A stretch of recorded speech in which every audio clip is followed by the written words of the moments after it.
And welcome to Hero Power. I'm your host, Avantes, and as always, I'm joined by my co-host, Zeroshio. What is up, gang? Forgive me, I'm fighting a food coma. I had a bento box for lunch, and I'm ready to take a nap. That sounds good. Yeah, I don't blame you. All right, so we got a great show lined up for you today.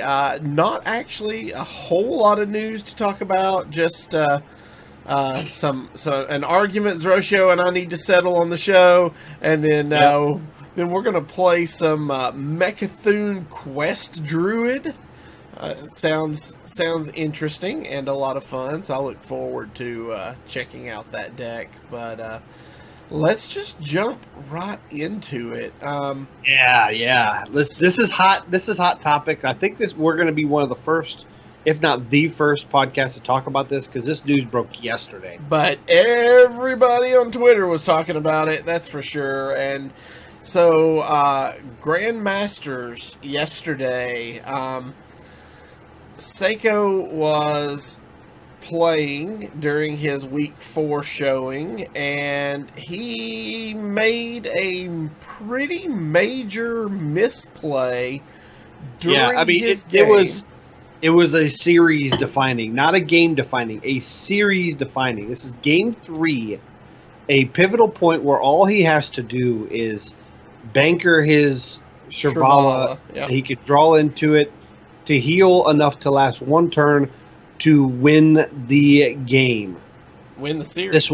This will subsequently win the series. Now, I was watching this series and he looked distracted. I didn't know what was going on at the time, but he did a lot of looking down. I didn't know if maybe he had resources on a tablet or something that kept him looking downward. But you don't question a lot of that stuff because he might have resources that he's using. Maybe he's looking at his opponent's deck list, which they're allowed to do, as well as use HS Replay or HS Deck Tracker. So I really didn't worry about that too much. But the casters seriously were like, that was a blunder. And he clearly, when his opponent, who had lethal on the board, beat him, he got this look like, what just happened? Because he assumed he had done the right play and healed up. He was looking down, and when he looked up, he was just casual. Yeah. And he was like, oh, okay. And then you see him look at the board, and then you see him look at his hand, and he looks back at the board, and then he puts his face in his hands and leans down and rubs his hands up under his glasses, and he's just like, oh, you can see at that point he realizes what happened. Yeah, and then, not knowing what's going on, the casters seem to have a little bit more information that they weren't divulging, but they were really, really hard on him. Like, exceptionally hard. Like, I felt like it was perfectly called for. I do too. Asado blasted him. Didn't allude to any of the details we're about to give, but he said, when you're at this level of competitiveness, you need to keep focused. You need to make this your priority. Playing your game is your priority, which to me seemed like, what is he talking about? Is he talking about some previous weeks? But we found out by a tweet from Otsuna FR that suggested that Seiko was playing an auto chess qualifier during his Grandmasters match, which we later found out there was a deleted tweet by Seiko that said, I am crying. Wasn't a good idea to play the chess qualifier this weekend, but I practiced too much for this already. Hope I can come back from this horrible start once everything is over. Double frowny face. And then it was shortly deleted, later replaced by a twit longer that went into more detail. But both in the twit longer and, which we have linked to in the show notes, and in this deleted tweet, to me, it was more apologetic for his performance in the auto chess qualifier and no real apologies or remorse for how he looked in Grandmasters, to me. Well, in the tweet longer, he actually states, I made it to top 32 in the auto chess qualifier. He says, I'm currently still in the qualifier, round 32. Unfortunately, League stage with 16 people will not be played until next weekend. Today I learned I can't handle both games at the same time, and even though it hurts as someone who likes competing, I will have to drop from the qualifier so as not to lose my main focus. So he's saying, even though I'm still in the qualifier and I know I can make top 16, it's not going to be played until next weekend when I know I'm going to be playing Hearthstone. And so he's dropping from the auto chess qualifier to focus on his main thing, which is Hearthstone. Yeah, but my question is he calling the Hearthstone Grandmasters his main thing because of it is his main thing and he wants to be successful at Grandmasters, or because he has a contractual obligation with Blizzard?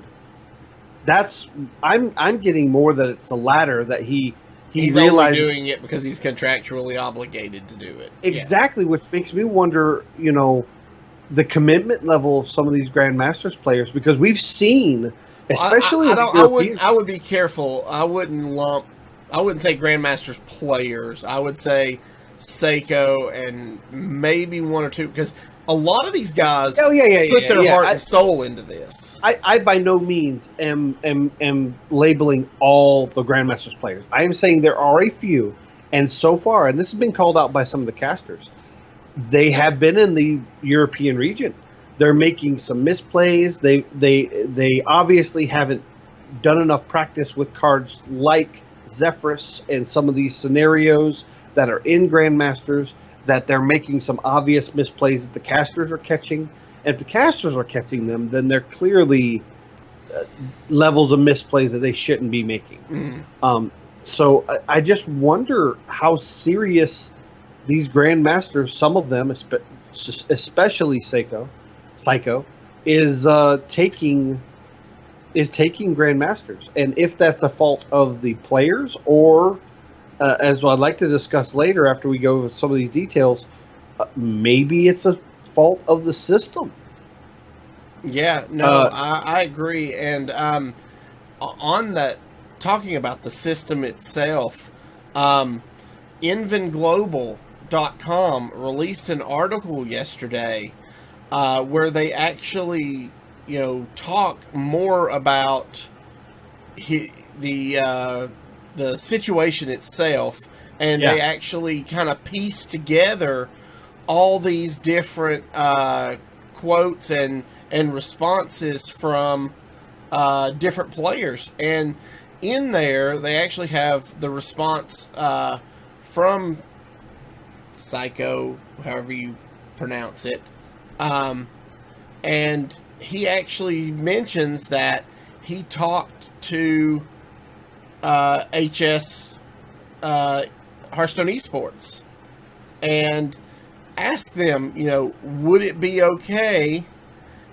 or he actually asked them, is it possible to move my match to another time?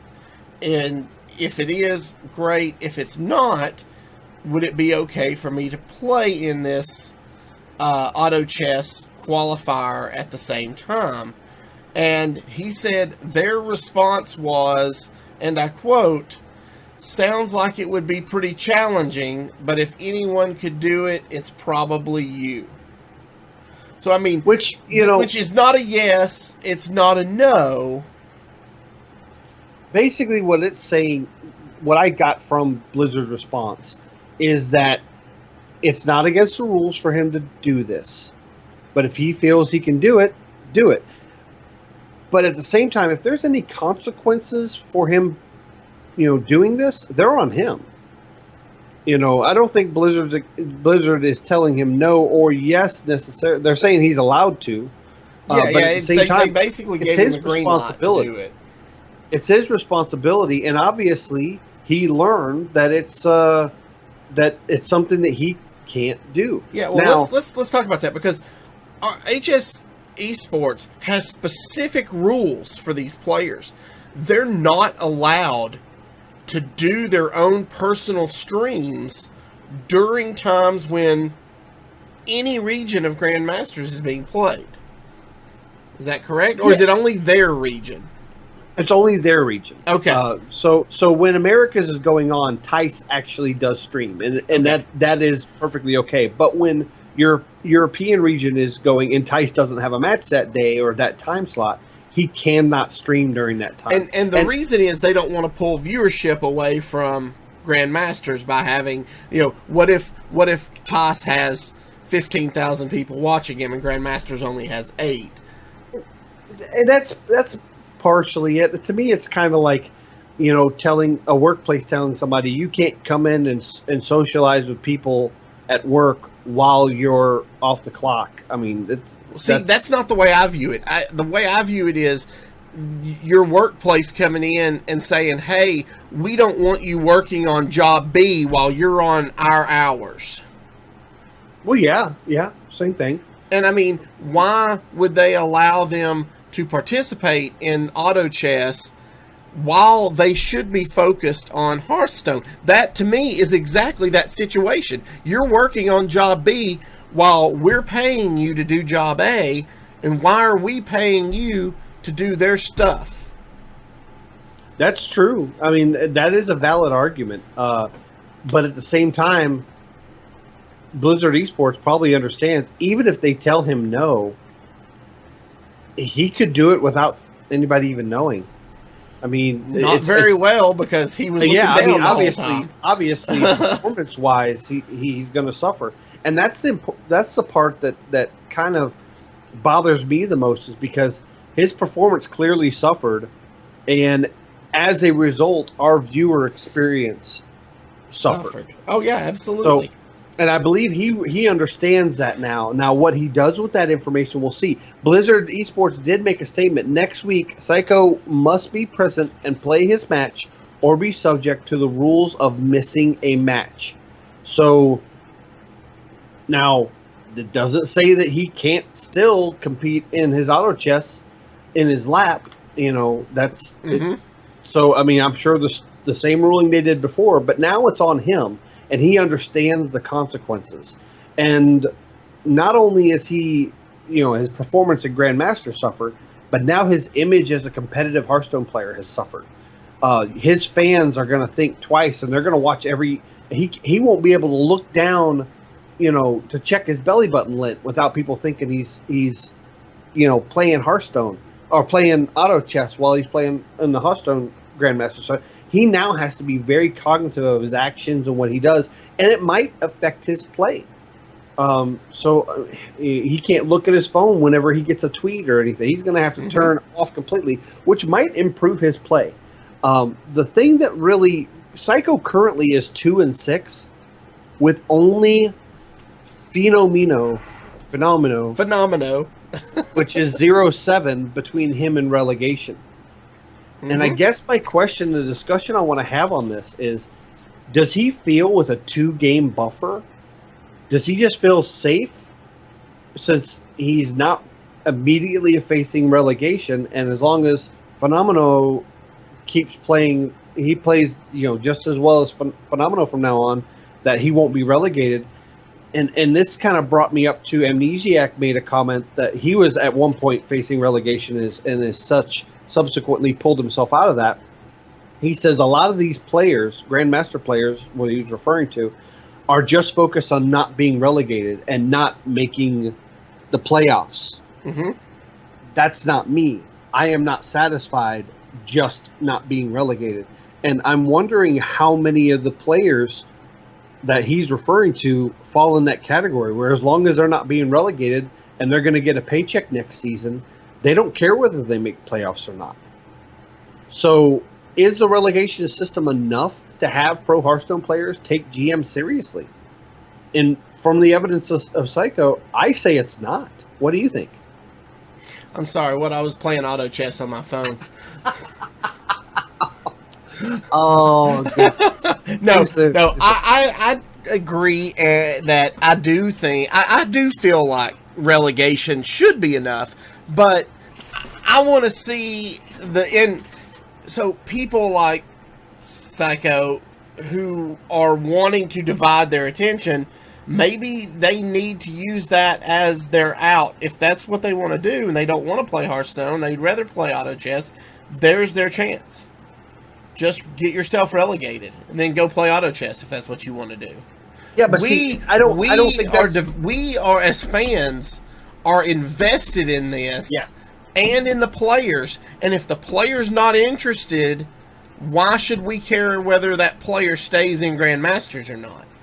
And see, that's my thing. I think these players, not some of these players, not all of them, and I don't even think a large majority of them, a small minority of them, they are doing things like this because they're thinking, hey, I'm safe. I'm not going to be relegated. I'm still going to get a steady paycheck next season. So I'm not really, and I'm not pushing for playoffs because I don't really care to go to BlizzCon or anything like that. Mm-hmm. I just want to play my matches and get my paycheck. And to me, that's not healthy for a competitive environment. Now, I did look further into the relegation, and since it hasn't happened, it's kind of vague. But I read deep into the rules, and I've been slightly off. I thought they were only relegating 2 players. But what it is it's 2 players per region. Actually, they're relegating 1 person per division. Okay. Which is a total of 6 players, 2 per region.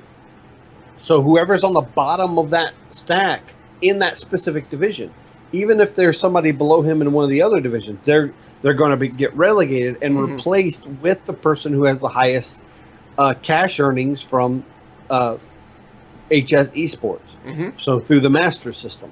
Now, if we'll just say Phenomeno decides to get or does get relegated because he's currently the person that would be, if he's won enough master systems and enough prize money like Gallon did to be that top person, he won't get relegated.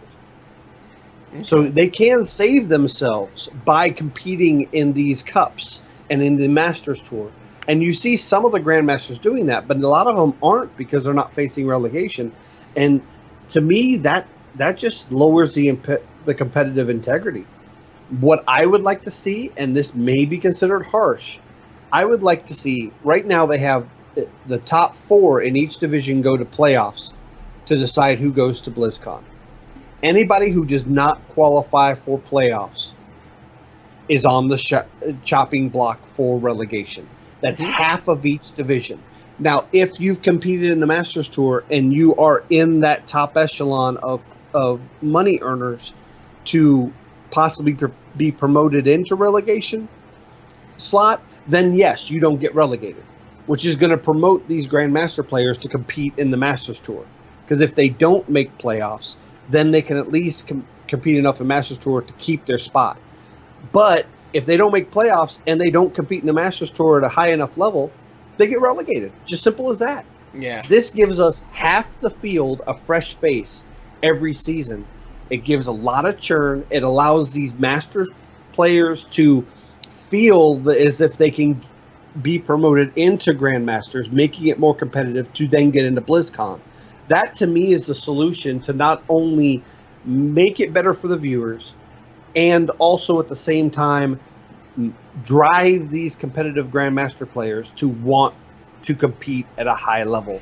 Practice. I mean, we're seeing some of these Grandmasters players are playing decks from like 2 patches ago. Past buffs and nerfs. They're still playing the old school mage, even though it's had its cards nerfed. Mm-hmm. Is that because they think it's still viable, or just because they are not practicing enough and just using their old stock lists? And I would like to say it's the first, but I think it's the latter. And there's just not a lot of drive in the Grandmasters. And I'll say this. I think it's only like maybe a third of the Grandmaster pools that don't seem driven to do well. Right. But still, a third is way too high for that competitive level. There are hundreds of competitive players waiting in the wings for these spots to open. And as soon as they do, I mean, it's going to be open game. And that's my biggest thing is these guys that are playing now have an opportunity not everybody has. Yep. But there are hundreds of people waiting, chomping at the bit for that chance. I dare say thousands. Yeah. Because I've competed in some of these Open Cups and the Masters qualifiers, and there are thousands of different faces that are showing up to the event. Well, maybe hundreds that are of the caliber to be promoted into the relegation slots. I would agree with that. But competitive esports used to be at its peak back when DreamHacks happened and things like that. And Blizzard has talked about possible, live LAN events like that feeding back into the Masters Tour. And hopefully that's something we'll see next year. Maybe DreamHack will come back. But I'd like to see that peak of Hearthstone esports come back. And I think this Grandmaster system is good, but I do think the relegation system is the fault in this current system. And you resolve that by, making them more accountable for their play. And, it's like the National Football League or the even more so, the Major League Baseball.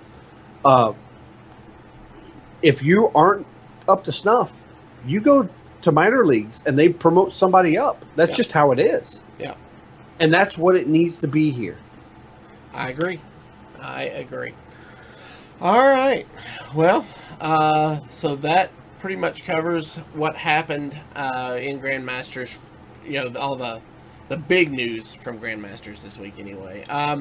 Also, this week, we are now 2 days away from the release of Tombs of Terror. One day, if you're listening to us on the download. That's correct. One day, if you're listening to us on the download. Chapters 1 and 2 will be releasing on September the 17th. Chapter 1, as has been done in the past, will be free to everyone. And Chapter 2 will be available for purchase at 700 gold, as will all subsequent chapters as they become available. So they're usually always 700 gold. Or you can pre-purchase the adventure for $19.99 US, and that will include Chapter 2 on release day. Yep. And after release, all 5 chapters will be able to be purchased for $14.99. Now that's new. So Okay. before you used to be able to pre-purchase for like the $20, but then once it launched, you either had to buy them individually, or you could still do the bundle purchase, or you could buy them with gold. But now you could actually buy all the remaining chapters for $14.99. Now you won't get the benefit of the extra legendary from Saviors of Uldum, and you won't get the card back for doing that. But you will get just the wings for $5 cheaper. This will allow, maybe that's just what's needed for some of these more budget players. We have some in our community that usually save up their gold for these, and maybe that extra $5 off is enough to commit them to go ahead and purchase them. Mm-hmm. Yep. So, all right. That's 2 days away, or tomorrow if you're listening to us on the download. This week's Tavern Brawl, we talked about it briefly a couple weeks ago. It is the 3 Wishes Tavern Brawl.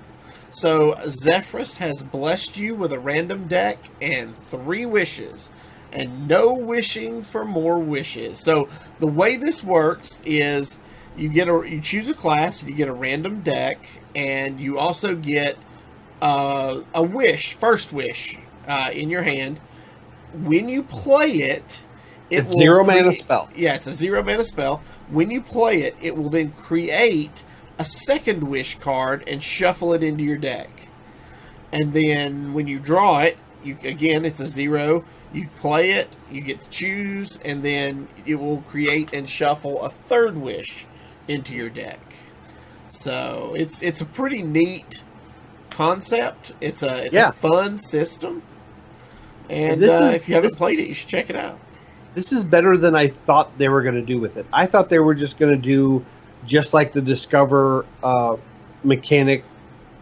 There's a brawl for Discover where you discover a card every turn instead of drawing. Mm-hmm. I thought that's what they were going to end up doing and just turning it into the Zephyrus Wish. This is much better than I originally thought they were going to do. And Joe Mag, I'm telling you, man, I Killing preach it. on him. Absolutely killing it. The man knows what people want to do in a casual Hearthstone setting. Uh, I don't know what plans they have for Joe Mag, if they're just going to keep him in the Tavern Brawl, if they're a Tavern Brawl team, or if they're going to eventually move him on to doing solo content. But this guy is a diamond. They need to keep him polished because he is good for the game. Ever since they've kind of loosened up the straps and let him do more, and he's been communicating on Twitter and asking people. And I was at BlizzCon, and he was literally sitting at our table with myself, the Legend of the Innkeeper crew. There was a bunch of the community members there. I think Andrew's Living was also there at one point. Storm Rage was there. And he was just asking questions. What do we like about the Tavern Brawls? What do we want to see? What style of Hearthstone do we like playing? What can they do to make the game better for us? And that kind of outreach, both on Twitter and in person at BlizzCon, it was just, to me, that's what makes him so great and so passionate. And he is amazing. I can't speak enough volumes on how great Joe Mag is. And I hope they keep tapping into his potential because he is good for the game. Yeah. All right. Well, that brings us to this week's deck list. As we said earlier, it's a Mecha'thun Quest Druid, or as Zeroshio has here, Questathun Druid. Right. I like that name, Questathun. So let's take a look at the deck list, and then I will let Zeroshio kind of run with it. So right off, you see something that you haven't seen in a Druid deck in a long time, and that is 2 copies of Innervate. Yes. Then you have the Quest Untapped Potential, 2 Worthy Expeditions, 2 Crystal Merchants, 2 Power of the Wild, 2 Wrath, 2 Bees, 1 Ferocious Howl, 1 War Druid Lodi, 1 Phlebidnus Floop. You got 2 Swipes, 2 Anubisath Defenders, 2 Oasis Surgers, 2 Starfalls, 2 Hidden Oasis, 2 Nourish, and then you finish out the deck with Cenarius, and of course, Mecha'thun. So, this seems a little interesting take on the Untapped Potential Quest Druid, Zeroshio. Tell us how it works. So first, before I tell you how it works, I want to go back as I tried to make Mecha'thun Druid work. And I found a list, and I helped create a list that worked well enough, but it wasn't highly competitive. And basically, it was all about draw and removal, sustain, and you get to a point where you play every minion in the deck except for Mecha'thun and Phlebidnus Floop. And then you dump the Mecha'thun, and it doesn't matter whether they polymorph it, silence it, remove it. It doesn't matter as long as it leaves the board. And then you can follow it up with Phlebidnus Floop's version of Mecha'thun and Bees targeting itself. And that's the combo. So I wanted to try to make it more competitive. And basically what I did is I started playing some Quest Druid. And the one thing I didn't like about Quest Druid is it had King Feors or it had Nomi. And I said the King Feors was so inconsistent. A lot of times when you're behind, you're playing a lot of your big costed spells.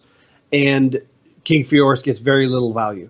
Or you're playing Nomi and you're hoping they don't find ways to repeatedly clear your board, which is difficult to do when you have so many Nomis in a row.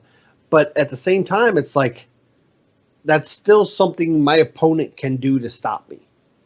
So I decided to take out that 30th card of the King Feors or the Nomi win condition and put in Mecha'thun. So you play this like you do any other Quest Druid, except you can give 100% focus on sustaining your health and clearing your opponent's board. You don't have to touch your opponent's face. You don't care what health they're at. You don't care how much armor they have. It just doesn't matter. And then when the only thing you have to do is make sure not to play your second copy of bees, which in a lot of cases in Quest Druid you usually don't anyways, and you hold your Phlebidinous Flute, which can be a little tempting to play it as another Oasis Searcher because it becomes better than Oasis Searcher. And in some matchups, you can go ahead and do that because you're not going to win by the Mecha'thun combo, especially in aggro matchups. But when you're in a game where you can either drain aggro out of the resources or you're against a control deck, especially Control Warrior, where you can just make sure you're not going to die, then finally you throw down the Mecha'thun, deal with an entire rope turn of emotes, wondering what the heck you're doing. And then next turn you throw down the Phlebidinous Flute and Bees, and you get the Light Shall Burn You or any other threat, and then usually a friend request afterwards. So this is a fun deck. I've had a lot of people friend request me and be like, dude, why do you have Mecha'thun? You're wanting the deck list. And, so it's a lot of fun to get that kind of shock and awe and winning that way, because they assume, wow, the way you beat Quest Druid is you drain them out of any way to eventually hit your face. Mm-hmm. So they assume you're dead because there's nothing you can do at that point except maybe a Nomi, which they may have already made plans to deal with. They just don't see the Mecha'thun coming. And since Flute copies the last minion you played, as long as you don't play another minion after you play Mecha'thun, it doesn't matter if they polymorph it, silence it, it just doesn't matter because that Flute will stay a Mecha'thun. Okay. Well, it's definitely an interesting take, and I've actually watched you play this a couple of times, and looks like it's a lot of fun, and I can't wait to watch you play it some more here in just a minute. So it's definitely fun.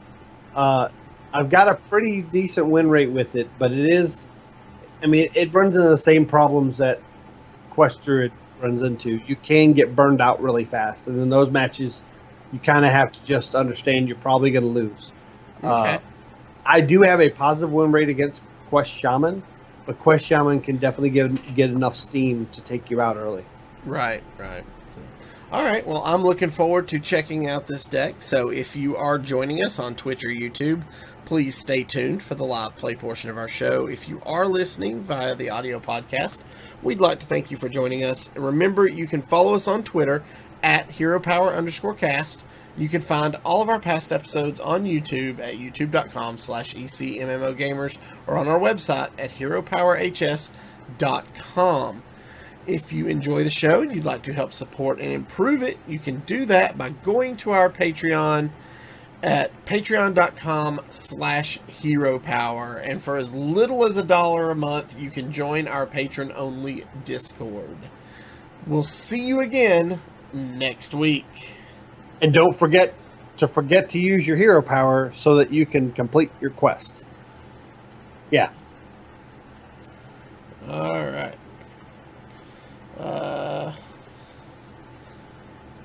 So I am going to have to restart battle.net because... Whoa. So I have been watching the Grandmasters, obviously. Uh-huh. And I got a pack yesterday for watching it. I got another pack today. Okay. Today, I got a golden Colossus of the Moon. Oh. I just opened. Golden Colossus of the Moon. Well, as I mentioned during the show, I just finished stage 5 of the Heist of Dalaran. Uh-huh. And do you remember what you get for completing it? Is it the card back, right? And I don't remember. A gold pack. Oh, yeah. Which I have not opened yet. I'm saving it for after the play portion. Awesome. So look forward to that. I have been wanting to play with Colossus of the Moon, but the deck it was good in is no longer really good. So, all right. It's not like great in golden either, so I might dust it. I don't know. We'll see. Yeah. All right. So as soon as you are ready to find a worthy opponent, All right, jumping in now. This is I didn't win my THL match this week, but I did get one win. I lost 1-3. Okay. This is the only deck that I did win with, and basically I was able to outvalue him and win before Mecha'thun, but I was at the end. I was getting into fatigue, and if he had found a way to sustain, I had the Mecha'thun combo as backup. So it all worked out. Warlock. Okay. That's interesting. I'm going to assume it's Zoo, but honestly, lately, even up into ranks 3 and 4, I'm seeing some crazy deck designs. I am going to keep a Starfall. Okay.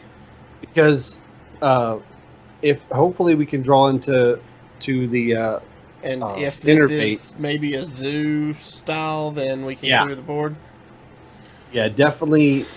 That'll help us clear the board. Ooh, Hidden Oasis. That's good. You're really not too terribly upset about getting your expensive cards in your hand because you plan not to play anything until then anyway. So obviously we're going to play the quest. That's true. Crystallizer. This is indeed Zoo, and it's the damaging face Zoo.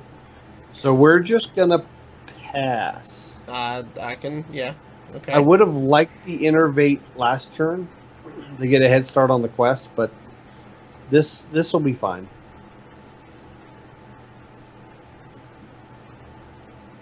Neferset Thrasher. Yeah, that is going to be a Starfall target when we can get to it. I'm not sure if we need to go ahead and clear this 1/3 or if just armoring up is enough. I think just armoring up is enough. Okay.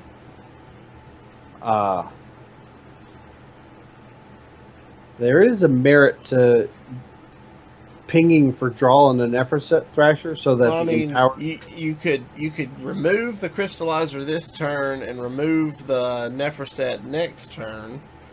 Well, and all he would have on the board is whatever he plays. That's true. Yeah, let's go ahead and get rid of the Crystallizer this turn. I ain't not getting any draw value out of this, but hopefully we'll draw into some nourishes. And I mean, we're not going to get a tick on the quest next turn anyway because we're innervating into Starfall. No, I'm not going to Starfall this next turn. Okay. I really don't want to do that yet. We need to get the quest as fast as possible, so we're just going to have to suck a lot of this up. Question is, I don't think we bees. Yeah, I'm just going to hero power hit him in the face. Okay. I mean, you do a lot of this just kind of suck it up kind of gameplay.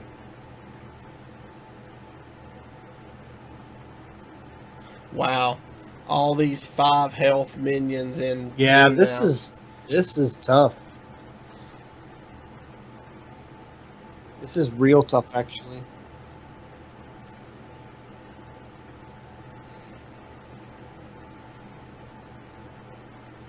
So we can't innervate. We can Starfall and innervate to finish our quest. I think we have to do that to clear the Disease Vulture. I think the Disease Vulture is more of a threat. Okay. So let's Starfall the Disease Vulture. Hit innervate to finish our quest, and then play the Defender.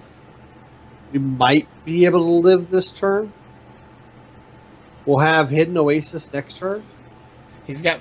Okay, yeah, well, he's got 15 on the board, and we just dropped a taunt, so... Yeah, I mean, we might be able to live. And he's hurting his own face right now. Lackey's digging for damage. Yeah, and he might have it. This is the weakness of any Quest Druid. Aggro.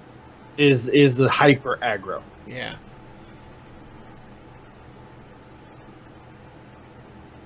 I don't know if I agree with that trade. He's sustaining the life on the Neverset.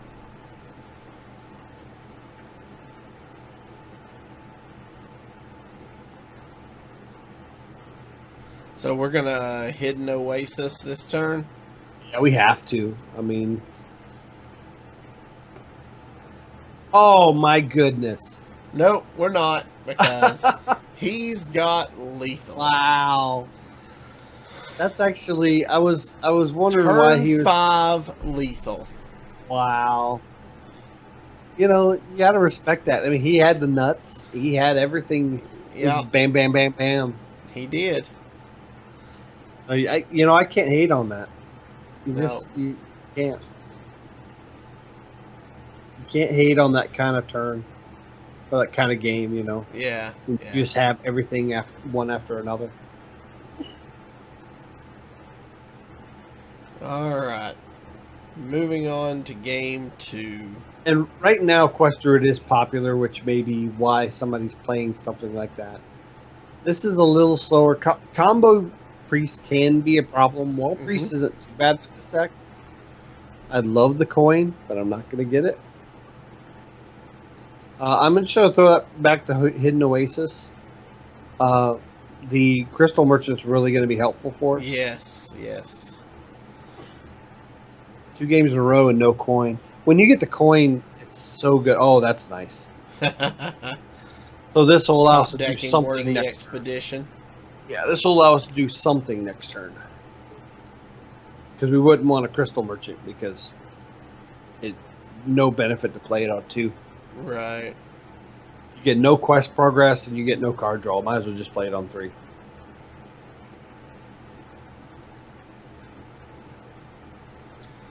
Light Warden, okay. I want to wrath that so bad, but I just can't afford I think to. you just wear the expedition and pass. Yeah. Crystal Power? Or Druid? I think the Druid of the Claw, because that's when he's really going to get some good solid minions and 4 attack will be able to deal with them. Yeah, I think the Druid of the Claw is the way to go. Hopefully he doesn't buff that, which he's probably going to. Can't imagine he doesn't buff it. Yep, Power Word Shield. 2 of them. We can clear 1.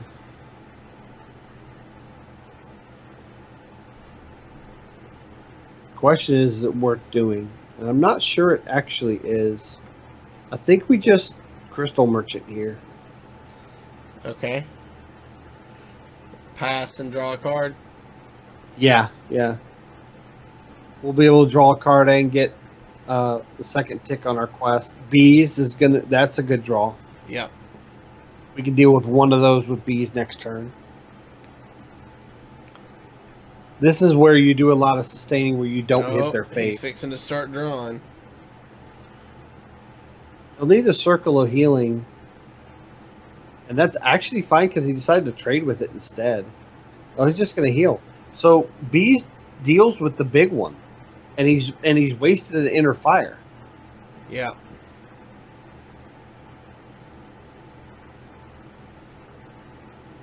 So I think we just Bees that. Okay. And he doesn't have anything to heal but our own face.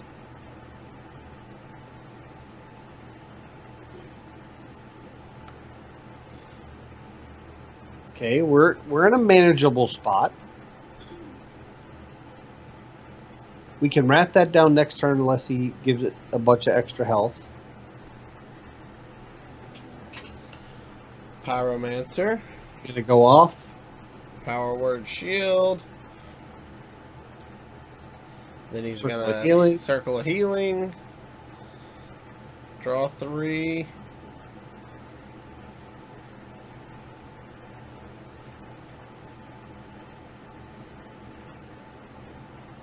This is big, but I still think it's manageable.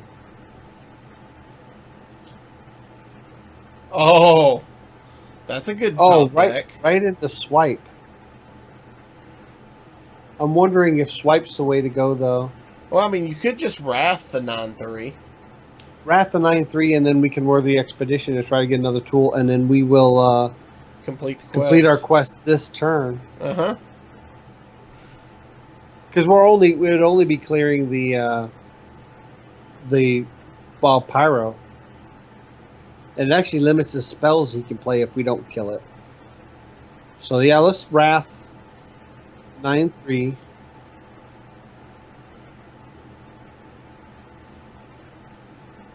I think we just worthy. I don't think we need the hero power.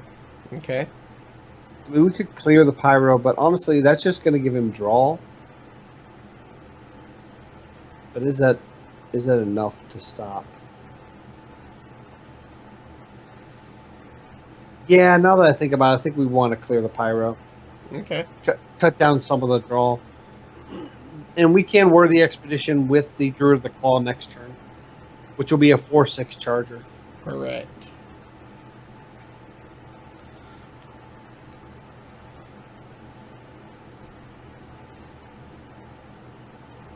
Can draw 2 cards this turn, but spending 2 mana.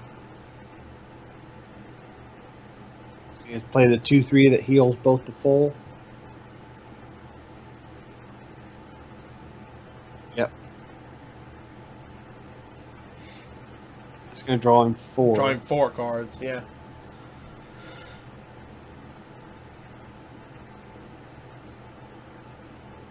He has 11 cards left in his deck. It's his second Inner Fire.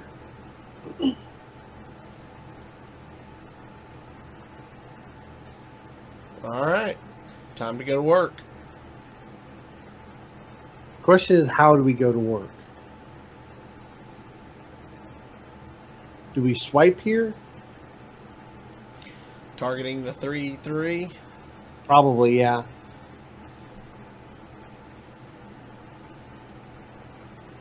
Let's worthy expedition first, because we're going to do that either way, right? Yes. That is correct. There's the hidden oasis for next turn. Yeah, I like Pick that. the hidden oasis. I'm just trying to see where we die, since he's used both Inner Fires. But we can't clear the 2/6 with Druid of Claw, so I think we swipe the 3/3. Okay. We're a bit vulnerable to a topsy-turvy. I think that might be the only surefire way to kill us. Double arms doesn't kill us, but it puts us at 1. He's drawing a bunch. Looking for topsy-turvy. 6, 7, 8. Topsy-turvy doesn't even... He would have to buff it and topsy-turvy. Divine Spirit topsy-turvy? Yep. There it is. Combo Priest is another hard one. I hate that I keep playing these decks that are doing well for me, and then we just find a time that they're not doing well. Well, got time for one more? You could do one more, yeah. Right now, the meta is just crazy. Everybody's playing just off-the-wall stuff, which is good. I like that we're still in an experimental phase right before the solo content's coming out. Normally is like dead period, so meta is definitely in a healthy spot. Another priest, great. Yeah. So there's a nourish. I would have loved the coin. I think we keep the nourish though, because once we get to the quest completion, the nourish is really going to help us. Okay. There is merit to hard mulliganing for an innervate, but I just don't think we win that way. Ferocious Howl will help. That's going to help. We've got the tools to help us. Definitely have the tools to help us. It's always just very difficult to try to win when you have one extra turn. Quest okay, Priest. So I played this matchup quite a bit. We're just going to pass this turn. And basically the way I win this matchup is I never hit them in the face. Right. And I try to take as little damage as possible so they can't even heal my face. I focus on their minions as hard as I can, and just I've gotten all the way to fatigue before. I'm at fatigue. They're not quite at fatigue, but I'm at fatigue, getting ready to set up for Mecha'thun, and they've had 0 progress on their quest. It's just from hyper focusing, not doing anything. Pass or hero power pass. So we can hero power pass. But we can also ferocious howl innervate. Yeah. I don't know. I kind of think you hold the ferocious howl another turn. I think you're right. We'll get an extra armor. I mean, he's not getting any. He's not getting any advance towards his quest either. Oh, and if you notice, I did not hit him in the face. Right. Correct. Yeah. We just wanted the armor. Yep. Now we ferocious howl. Now we can ferocious howl pass. Oh, more the expedition. I think we hold it though. I agree. Because next turn we're not going to be doing anything again.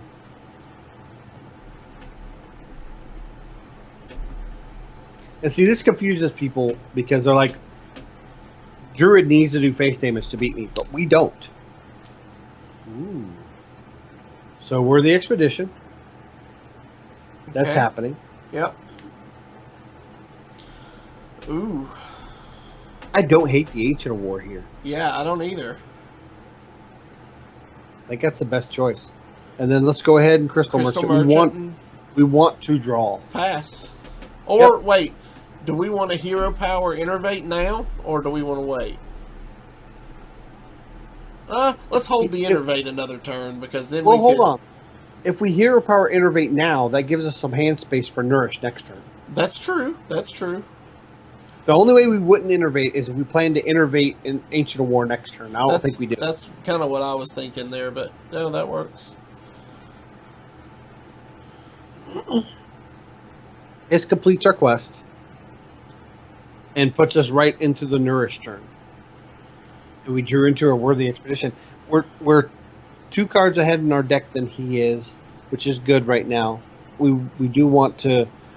The worst is when you get like both Nourishes at the bottom of your deck because you have to take fatigue damage to pull off your Mecha'thun. Mm-hmm. Drew a Forbidden Words. I'll take it. So we Nourish here. It'll put us up to 8 cards. Yeah.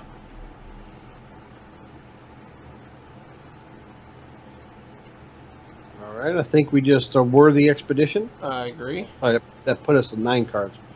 Math. Ugh.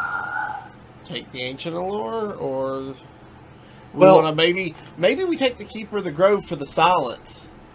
Yeah, well, yeah, I think you're right there. Part of me wants to Nourish, try to get faster to the Mecha'thun, but our hand size is an issue. So I think we take. I like that Keeper of the Grove. Yeah, I like that. We're probably going to end up Ancient of Warring next turn. Perfect.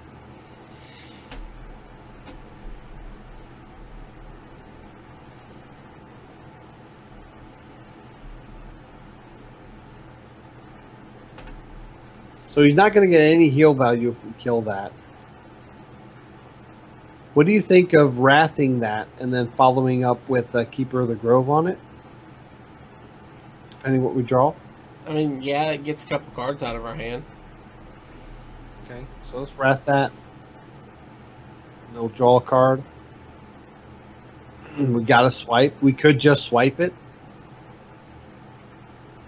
I don't see a big reason for swipe right now. It would do a damage to his face, which I don't like. Right. So let's Keeper of the Grove it. And then I'm going to Crystal Merchant so we continue to draw. Okay. This matchup can get tricky because we might end up using some of our cards on our own minions just to get them out of our hand. Correct. Which kind of gives our hand away to our opponent. They're like, why are they clearing their own stuff? But usually we want to do it to a point where it's too late for them to do anything.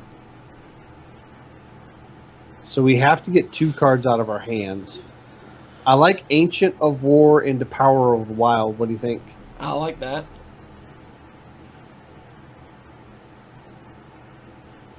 Then I'm not pushing face at all. Now this next turn we might go face because Yeah, we can because do we got 20 ton damage of damage on the board. 21. Oh, That's fine. nice. I'm fine with that. Yeah. So I'd love to draw the other Power of the Wild.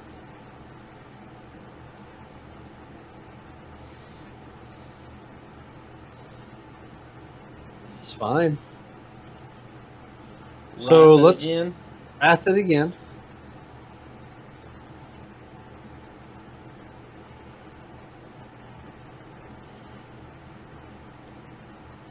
And Starfall. Yeah. Now, do we just go ahead and put the gas on now? 5, 10, 11. Yeah. He's got a lot. He's got a long way to go, and he hasn't even started. You can coin swipe him in the face, doing 15 this turn. Yeah. Yeah. There you go. And, you know, getting our hand size down, which is a concern. So, Plague of Death is probably what he'll want to play.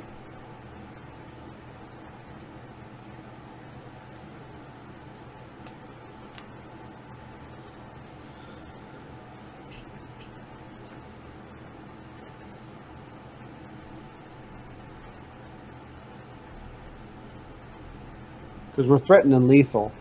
Batterhead. Batterhead. Is this like some weird combo? Penance. So he's trying to get the quest, as much quest completion as he can this turn. Is he going to use a Neverset Ritual? No, he doesn't have the mana for Neverset Rituals.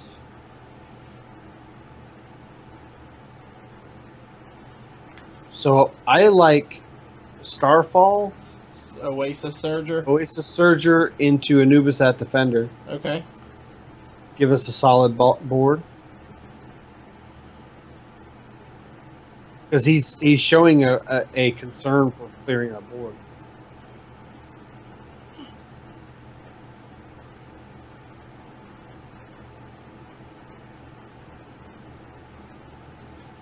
So now we're putting on the pressure. We just got to keep his limit him completing the quest. Mass Hysteria. That's fine. That's fine. Great. Oh, they killed each other.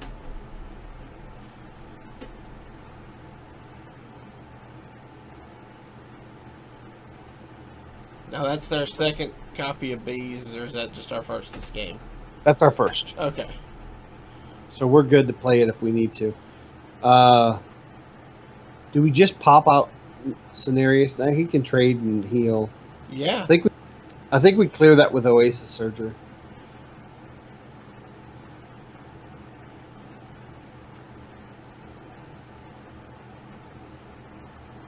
Because that's going to be a lot of healing for him each turn. Okay. Yeah, I think we just Oasis Surger and clear this. We're ahead by a lot on draw. I really want to get into our next nourish, which is kind of why I've been managing our hand the way I have. Mm-hmm. Is to ensure that we have room for a nourish. Okay, this is fine. Yeah, because that you still got the swap in your hand. Oh no, that's bad. Oh yeah, that's very bad. It's not undoable though. Is it though?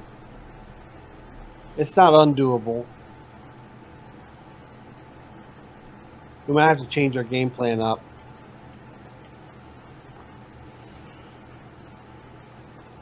I mean, this has to go here so we can swipe. We can fill our hand up and hope to burn. That's going to be tricky, though. We only have 6 cards left. That means you have to pretty much hold everything else. Yep, you're right.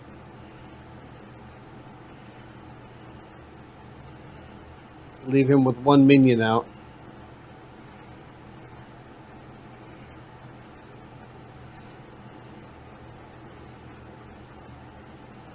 I did not expect the Hakar.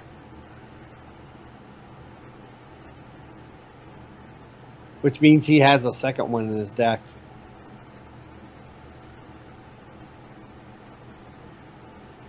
This guy is countering our deck 100%. Yep. So nourish. Which have to.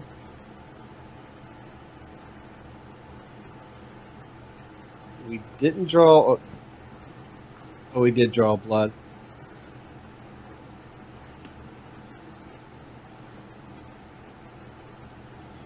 So you got can't do 8 anything. cards in hand.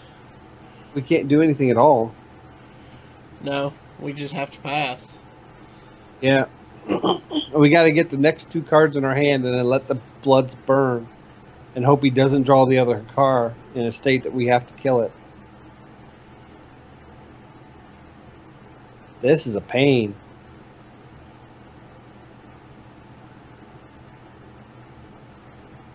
I'm not confident we can win this at all. Definitely not with the Mecha'thun combo.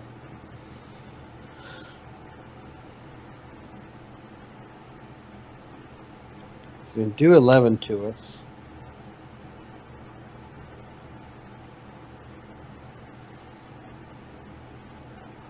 Pretty much next 2 turns we have to pass. Yeah.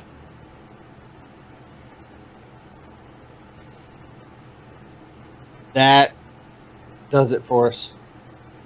Yep. Now there's no way to have our hand full enough. Alright, I'm just going to well play him and concede him because he played the deck that beat us.